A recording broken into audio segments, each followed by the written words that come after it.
Welcome to Bed Crime Stories podcast. I'm your host, T. If you like all things true crime, if you like it delivered in a peaceful, tranquil manner, if you like it clear and concise without drama, then I highly recommend you subscribe. And if you like what you hear, please smash the like button. It's a free way you can help. And now, without further ado, let's dig in. New evidence in the Madeline Soto case shows that two cars drove to the site where the body of the 13-year-old was dumped.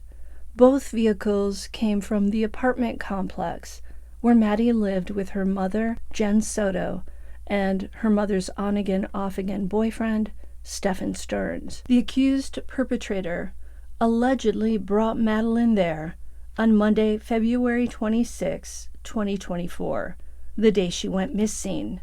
This is when Sterns had the misfortune of getting a flat tire, forcing him to stop across the road from a line of bamboo trees.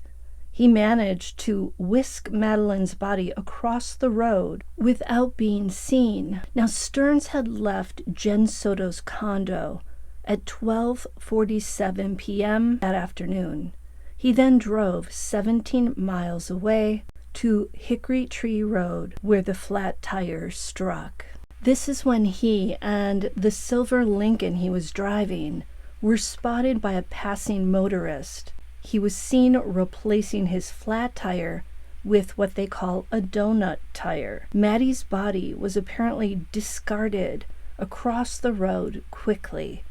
I say that because Sterns would not have wanted to linger there with a dead body for fear another passing motorist might spot him. So in essence, the dump site picked Sterns. Sterns had to go with the flow when he got the flat tire. I don't think he would have picked that area as his ideal dump site. New evidence reveals a white Nissan believed to belong to Jenn Soto also drove to that dump site. The white Nissan arrived there after 3 a.m., the day after Maddie was reported missing. And while we don't know who was driving the Nissan, I'm going to speculate that it was Stephan Sterns. He's the one who had the most to lose if Maddie's body were to be found there. I say this because he's the person who had her deceased body in the silver Lincoln when it was captured by surveillance cameras in the apartment complex where Maddie lived on the day she was reported missing. Sterns likely saw the vehicle of the person who spotted him changing the tire out on Hickory Street Road in St. Cloud, Florida. Thus, Sterns knew someone had seen him in that area driving the silver Lincoln and having the flat tire. If the police were to suspect Sterns, then they would likely release a poster with an image of that silver Lincoln and ask citizens in the area if they'd seen that car on Monday, February 26. And that's exactly what the cops did. And that's exactly how they discovered the dump site with Maddie's body. I believe Sterns grabbed Jenn's car keys, perhaps while she was sleeping, maybe even sedated.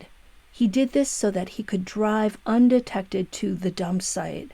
His likely purpose in undertaking such a risky move to retrieve Maddie's body and move it to another location, a better location, likely a location where he could take the time to bury her without the risk of being seen, or perhaps to take her out to the sea, or at least to the water's edge for a water burial. Sterns had to have known that the bamboo tree line was not an ideal dump site. It was only a matter of time before someone found the body there. I suspect that when Sterns arrived there, he found Maddie already in a state of, shall we say, disintegration. According to the website crimecleanup.com, the rate of decomposition is largely dependent on the cause of death, the body's weight, and environmental factors. Bodies decay at a faster rate if they are exposed to the elements and wildlife, and warmer environments tend to speed up the process even more. 3 hours after death, rigor mortis starts to set in. 24 to 72 hours after death, internal organs begin to decompose. The body begins to emit pungent odors, and rigor mortis subsides.